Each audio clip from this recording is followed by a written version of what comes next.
حلوين، ازيكم عاملين ايه؟ يا رب كلكم تكونوا بالف خير. النهارده هنعمل انبوكسنج جديد من عند كوزي كاب.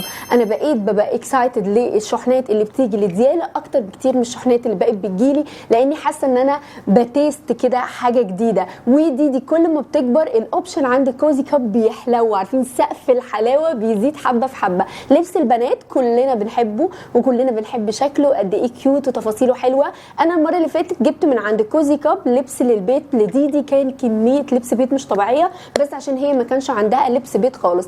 الطلبيه المره دي كلها لبس خروج، يعني هتشوفوا النهارده بقى اللبس اللي هو عارفين الكيوت. وطبعا انتوا عارفين كوزي كاب من اكتر او من احلى البراند حلاوه جوه ابلكيشن شي ان. فعليا الكواليتي بتاعتهم حلوه جدا جدا، ملمس الملابس حلو، اغلبها بتبقى قطن شياكه بقى، يعني بنتك بتلبس حاجه الماتيريال بتاعتها حلوه بتمط كده، الملمس تحفه وفي نفس الوقت الشياكه، يعني لبس شيك. لان دايما اللبس اللي هو القطن ما بيبقاش شيك، لا هم عندهم القطن شيك جدا. مش عايزه اطول عليكم اكتر من كده في الانترو بتاعت الفيديو عشان نشوف الحاجات الحلوه اللي انا جايباها لديدي. هحط لكم هنا ديسكاونت كود لكوزي كاب تقدري تستخدميه لو عايز تشتري اي حاجه من عند كوزي كاب. وطبعا اللينكات بتاعت كل المنتجات هتلاقوها تحت في الديسكربشن بوكس، زائد على الشاشه هتلاقوا صوره اللبس على الموقع وصورته على ديدي وانا بوريه لكم بايديا. هبتدي معاكم المره دي بالحاجات اللي بننهي بيها كل فيديو، هي الشوز. جبت لها اول حاجه شوز بيضه، لان انا كنت جايبه لها زمان شوز بيضه بس صغرت عليها وبقى الكل عندها دلوقتي بينك اسود مش عارفه ايه، فمبقاش عندها شوز بيضه فجبت لها الشوز دي. خليني كده اقرب لكم اوريكم شكلها. بصوا هي شوز بيضه بيسك جدا وعليها قلبين كده من هنا، وعجبني الاخرام اللي فيها من هنا عشان التهويه، وحرفيا من جوه الماتيريال بتاعه الشوزات بتبقى حلوه قوي فمش بتضايقهم في رجليهم. نيجي بقى للشوز الثانيه لان هي بجد حكايه. ده شكلها كده، هي عامله زي الكونفرس كده بس بجد شكلها حلو قوي. ده شكلها كده، هي لونها اوف وايت وفيها خط كده لونه كحلي. الشوز دي تقريبا من السكشن بتاع الولاد، بس عادي انا حسيتها تمشي ولادي وبناتي. جاهزين؟ شوفوا لي الحلاوه يا ناس. شكلها حلو قوي. دي مش فستان، دي جامب سوت، يعني هي من تحت شورت اللي هي جامب سوت شورت، بس عجبني قوي شكل الوردات اللي فيها. خليني اقرب لكم. بصوا هي ورد كده لونه بينك وفي نقطه صفرة كده من جوه، بجد عسوله قوي. بيتهيألي على الكوتش دي هتبقى رائع. القطعه دي كل ما باجي اخدها لديدي من عند كوزي كاب دايما بلاقي المقاس بتاعها سولد اوت ودايما خلصانه، لان بجد هي حاجه جامده قوي. بصوا الاطفال في الصيف بيكرهوا اكيد الجينز، يعني مين هيلبس جينز في الصيف؟ بيبقى رخم وتقيل. بصوا هم دول عباره عن 3 شورتات، هم جينز بس جينز خفيف. بصوا شكل الشورت من تحت كده فيه رافلز، هو جاي عباره عن 3 شورتات مع بعض. ده الفاتح الابيض عشان المصيف شكله كيوت قوي، وده الجينز الغامق. بحب على ديدي السالوبيتات قوي، ان كان للبيت او كان للخروج، فجبت لها السالوبيت دي هتنفعها صيف وشتاء. يعني في الشتاء هنقدر نلبسها من تحتيها بنطلون ونحط لها تحتيها بلوفر وهتبقى حلوه قوي. ده لونها كده هي بينك وفيها وردات كده، عارفين فله الكرتون بتاع فله بتاع زمان، بس مش عارفه ليه حسيتها تبقى كبيره عليها، يعني حاساها طويله قوي ولا ممكن تبقى قصيره مش عارفه، بس انا جايبه برده 18 24 بس حاساها هتبقى طويله على ديدي. انا مش عارفه ايه حكايتها في الورد في الطلبيه دي. عباره عن تي شيرت كده بيسك ابيض عادي جدا، اوكي، وبيجي معاه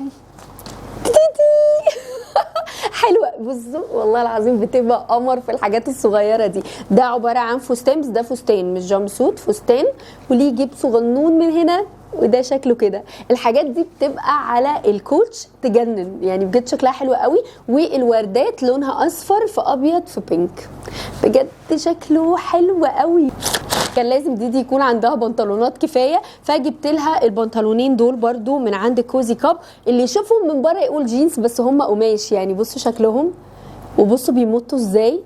ده شكله كده واحد فاتح وواحد الجينز الغامق، بجد عجبني جدا لان هم هيبانوا من بره كانها لابسه بنطلون جينز، بس مريح معاها بقى ما يضايقهاش وتتحرك بكل ريحاش.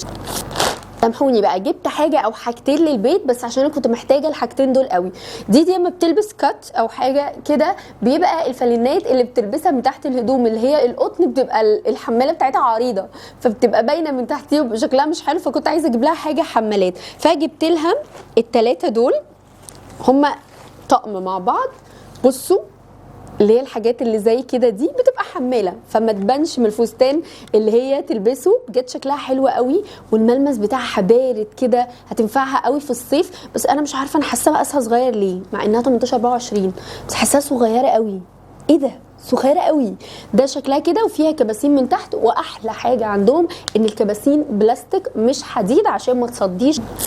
الفستان ده انا اول ما شفته على الويب سايت خطفته، لانه فكرني بافلام زمان الستات لما كانوا بيلبسوا فساتين وبيمشوا كده حوامل وبتاع. حسيت ان هو زي فساتين الحوامل. بجد شكله عسول قوي، في زراير لغايه الاخر وفي جيبين، والجنس من هنا في رافنز. بجد شكله خطير، يعني متحمسه قوي اشوف شكله على ديدي عامل ازاي.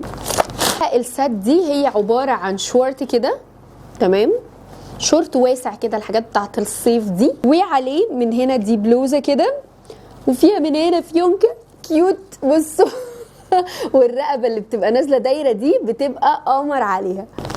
انا عندي مشكله، يعني يجي عليا فتره تلاقوني بلبسها ارانب كتير وفجاه تلاقوا ورد كتير. مش عارفه حكايه الورد. المره دي جبت لها برده السالوبيت دي، خفيفه جدا وحلوه قوي للصيف. واكشلي انا جايبه اغلب الحاجات عشان المصيف الصراحه، تكون لابسه هدوم خفيفه وما تكونش مقيداها.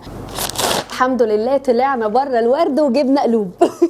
دي شبه السالوبيت البينك اللي انا وريتها لكم الاول، بس الفرق ان دي بصوا كده قصيره، يعني شورت. هي مش فستان، ده شورت، يعني في هنا مقفول. بجد حاسه يبقى شكلها قمر عليها، وبرده فيها جيب من هنا. شكلها حلو قوي، تحس انها ماسكه ارنب كده. عايزه تجيبي حاجات بيسك قطن، مش هتلاقي احسن من كوزي كاب في موضوع القطن ده. يعني انا جبت لديدي كام حاجه كده قطن تكون بيسك. ده كده تي شيرت لونه بينك وقطن ملمسه تحفه، وبجد القطن بتاعهم خطير. وجبت لها واحد تاني لونه ابيض، بس هما الشحن كسرهم على الاخر، لسه حكويهم. بس الحاجات البيسك عندهم القطن يا جماعه خطير. حسيت انها ما عندهاش حاجه لافندر، يعني حسيت ان انا ليه مش بلبسها لافندر او الموف الفاتح ده. فجبت لها الفستان ده برده بيسك قطن كده، البسه لها اول ما تطلع من البول بتاع، لاني حسيته كده خفيف وحلو وطري، ينفع كده لما الجو يبقى حر قوي. فده شكله كده، يعني مش عارفه ليه ما فكرتش ان انا اجيب لها اكتر من واحد. البنطلونات لا غنى عن البنطلونات، بس انتوا عارفين لما بحب اشتري حاجه احب اشتري قوي موضوع الساتس عشان اوفر. خدت الاتنين بانتس دول، واحد لونه بيج وواحد لونه بينك. الحاجات دي بتنفع قوي وهي راجعه من نيرسري، عشان الفتره اللي بتقضيها في الجاردن. دول مضلعين كده، كنت واخده زيهم المره اللي فاتت لو شفتوا الفيديو اللي فات، بس كان الفرق ان فيهم فيونكه من هنا، فهي ما بتلبس التيشيرت الفيونكه مش بتبان. فجبت منهم اللي هو العادي، كنت جايبه منه رمادي وكنت جايبه منه اسود وابيض. دي اخر قطعه المفروض، بس بجد بجد انا ما قدرتش امسك نفسي ان انا ما اشتريهاش. وهي مش هدوم خروج، هي حاجه للبيت. البتاعه اتقطعت. هي عباره برده عن سات، يعني قطعتين. انتوا عارفين اني احب قوي التوفير. اول حاجه هي عباره عن شورت، وانا بحب الشكل ده قوي من الشورت، يعني حتى بحب اجيبه لنفسي، عارفين كده شكله بجد كيوت قوي. وتيشيرت، تمام كده الاتنين مع بعض. وهي تو سيتس، يعني واحده بينك وواحده لونها بني. بصوا الحلاوه بجد حلوه قوي، حاساها كيوت. وعليها التيشيرت ده وبس كده يا حلوين. دي الحاجات اللي جبتها لديدي من عند كوزي كاب. والصراحه ما كنتش اعرف ان انا هيبقى عندي هوس لبس البنات اول ما اجيب بنت. بجد انا ما كنتش عارفه ان انا عندي المرض اللي مش طبيعي ده. بقيت بتهبل كل ما بشوف لبس بنات، وحرفيا اللبس اللي عند كوزي كاب، لان بجد ماتيريال حلوه، شكله شيك. يعني دايما لما تدوري على حاجه تقولي عايزه ماتيريال حلو، بس تلاقي اللبس مش اشيك حاجه، او تروحي اللبس شيك بس تلاقيه مش مريح على الاطفال. لا هم حاطين لك الاثنين مع بعض، وحرفيا عندهم زي ما قلت لكم كل حاجه ليها علاقه بالاطفال. اكسسوري، انا المشط والفرشه بتوع ديدي من عند كوزي كاب، كوبايه من عند كوزي كاب، الاطباق والمعالق اول ما اكلت من عند كوزي كاب، البافتات كانت من عند كوزي كاب، الفوط الصغيره بتاعت الاطفال اللي هي بتاعت القشط كنت برده جايباها من عند كوزي كاب. حتى الملايه بتاعتها في البيت بتاعت السرير بتاعها وبتاعت سرير الحضانه برده جايباهم لها من عند كوزي كاب. ما تنسوش تستخدموا كود الخصم بتاعي اللي موجود على الشاشه عشان يديكوا خصم اضافي لو اشتريتي اي حاجه من عند كوزي كاب. واعملوا لايك للفيديو واشتركوا في القناه والقناه الثانيه بتاعت الفلوجز، وكمان اعملوا لي فولو على انستجرام. واشوفكم الفيديو الجاي ان شاء الله. باي باي.